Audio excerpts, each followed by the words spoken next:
Do you feel like you're at the start of a whole new run right now? I am. Nice. It's everything from scratch. I just stepped out on faith. I dropped a project with no budget, no team, no promo. Sorry for the Katie, right? Sorry for the cake. Sorry for the cake. Yeah, I dropped it last Thursday, 10/23/25. Yes, I stepped out on faith. And because of all of these years when I tried to allow people to step in and help me, they want to compare me to other artists. They want to say, you need to do a song like this person. Like everybody who you comparing me to, I influenced. So I had to tune all the noise out. What made you finally get back into like, all right, I'm ready to drop? Who was in your corner like telling you, let's Me and do it? God. I was isolated, like still isolated right now. Like I fast.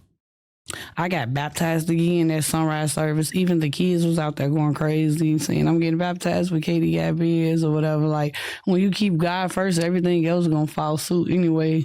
But like I've been detoxing, I've been in the gym, I've been spending time by myself. I never spent this much time by myself, but it's so peaceful. And I've been relearning myself, old habits, old behavior, breaking generational curses, and stirring up the pot. Is the album, well, I haven't actually got a chance to listen to it. I didn't realize it was out yet, but is it intentional that you used Wayne like for the name and the cover and stuff? It's like inspired by Wayne, like, because when we think about Wayne, we think about somebody who's just like singularly focused on music, who's basically just recording all the time, and he's just all about the bars. I sure thought you all listened to the album. I wish I knew it was out. I didn't realize. How you didn't know? I told your team that. Don't worry about that. Damn. When you listen to the album, I need my feedback. Laura. But Laura. But yes, it actually did come from Sorry for the Wait because I was actually dropping freestyles. But something came over me and was like, no, you could drop freestyle videos for promo in between for content. Drop a project. And I put 13 songs on there and with no feature. Yeah. No feature. Where were you recording your music at for the most part? Some of the songs I recorded years ago, some of the stuff I did this year, but I worked in the music garage. I don't want to really yell out nothing because I don't want. I don't want to nobody question. out. What's your recording process like now? You said back in the day you might have been taking the perks and shit, getting ready in the studio. You off perks and shit now. You ain't doing that. So I like to work sober. No smoking, no drinking. You just in the straight. I might have smoked. Yeah. So, lately I've been having a clear head, like, and I smoke cones now. It's more organic, but I have asthma too, so all that other stuff. Like, but I like to have a clear head. I don't like if you can't come to the studio and give me some ideas, some feedback or something, I don't want you in there. So I be in the studio by myself with like a producer or engineer, or if a writer be with me, or most of the time I'm by myself. So like, but working in the studio, I get into character. Because I used to rush. I used to be trying to go to a party and not treating it like it's work. But now I treat it like it's work. I don't care if I have to do 100 takes. I used to be thinking that you're not a good artist if you don't get it right the first time. And I used to be slurring, being drunk. Yeah. Like that's because I've been going back studying, even with watching old interviews, listening to old music. And the rest is history, though. It seems like you're on your shit, though. I'm hearing a lot of accountability coming from you. Like, it seems like this go around, like you taking it real serious. Like, yeah. You more hungry than you were now or back then? Ooh, I'm so hungry right now. I eat a giraffe. Do you wish that you had what do you think your career would have been like if you had all the knowledge that you have now back then when you first started to get momentum? My career probably would be bigger, but I'm big. But I'm glad that I went through what I went through, because now when it come down to the business, nobody can play with me. Facts. And I wish I had my own entertainment attorney. I wish I would have been more upfront with my mother and, let her assist me with making decisions. And I felt like because I was 18, I ain't have to tell her nothing.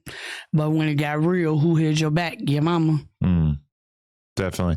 Okay, a couple of different moments I wanted to ask about. How did you end up doing a song with Gunplay back in the day? Oh, shit, I love gunplay. That was mind blowing to me at the time because you're like a kid rapper out there, like you were so young, and then all of a sudden you're just in a video with Gunplay, who was like the craziest gangster to me at the time. My team actually reached out to his team, and that's how that took place. And then we did the song. I mean, he jumped on the song, however, and then when he came to Chicago, we shot the video, and he had a performance later that day. And I ended up popping out with him. And then we had started building the bond. When I'm going other states, we run into each other. I'm kicking it with him like that. Facts. What about more recently? I seen Sexyy Red brought you out during a show, right?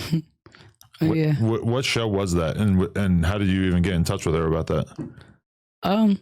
That was her first time actually performing in Chicago. Oh, okay. It's crazy. That was Halloween too. Right. That was Halloween, what, 2 years ago? She just DM'd you, or how'd you hear from her? She had been saying my name and doing my dance. When I had found out she was coming, I kept saying, like, I need to be on point, because I'll never be ready when people call. Well, used to. Now I do, because my mama used to be like, that's why I tell you stay ready so you don't have to get ready. But this particular day, I had told one of my people that's cool with one of her people's, like, tell her fuck with me when she gets to the city. I'm like, shit, I ain't even got to perform. This is what I'm telling them. Like, I ain't even got to perform. I just come in the building. This is how I treat all of them. Like, I mean, I don't have to hit the stage type shit, right? But I'll rock out and extend my hand if you know what I'm saying. But they ended up calling like 2 or 3 hours before the show. Oh, shit. And luckily, my hair was done. And I know how to do my own makeup. And I was like, I kept seeing it though, 2 days before it came. And then when the phone call came, I'm like, damn, I be calling stuff out. But she was real cool. Huh? If you had just been like looking the worst you ever looked in your whole life, your hair was all fucked up, like would you have still found a way to put a hoodie on or something? I would do a wig on with a hair. I did that when they called me to come to the Millennial Tour at the Wintrust Arena when I performed Boosie. Oh, that's sick. I wasn't ready that day. I threw a wig on. My auntie curled the ends of it, put my eyelashes on, I did my makeup, and I put on the White Sox hat. So even that performance for the Millennial Tour was like a couple hours notice? That wasn't even a couple. They called me and told me I had 1 out. Oh, shit. And luckily, I was at my mother's house, and she don't stay that far from where the arena is. Like my mother on 39th and the arena on 22nd. So it was like 10 minutes from my house. I mean, that must have felt good, both of those examples, but like just to have somebody like Sexyy Red, who's like basically the biggest female rapper at the time, and she's actually recognizing and respecting your contribution and wants to bring you out in your own city. Like, was that kind of almost like an emotional moment to realize that all these people fuck with you like that? I really never really even be processing it until like right now. Because I never really got to embrace me even being who I am. Because I was too busy worrying about everyone else and them in my life. But it felt good though, like, especially because I influenced her too. Yeah. I mean, even me as somebody who didn't know you until an hour ago, when I saw that she did that, it instantly made me so happy for you and also made me with her so much that she respected you like that. Like that just let me know. And especially, you know, she's got her Chicago history. We all seen her in videos with a bunch of dudes back in the day and stuff, just being around and being a fan of people. So yeah, I don't know. I thought that was just like an amazing moment. I was really happy that she understood why that was a good idea. Yeah. I was Sexyy. She a cool person. And she a dope ass mother. She had them kids with her. Really? Well, she was pregnant at the time, but her son was with her. Yeah. At the tour. Like, that's one, ain't no excuses when you got to get to it. Yeah, Sexyy a real one. She is. Facts. If you haven't checked out Everything 420 yet, you are definitely missing out. From glass gear to infused sweets, they've got one of the best lineups online. They ship fast, it's always discreet, and their app makes shopping too easy. The deals are always running, and you can use code NOJUMPER for a little bonus at checkout. Shout out Everything 420.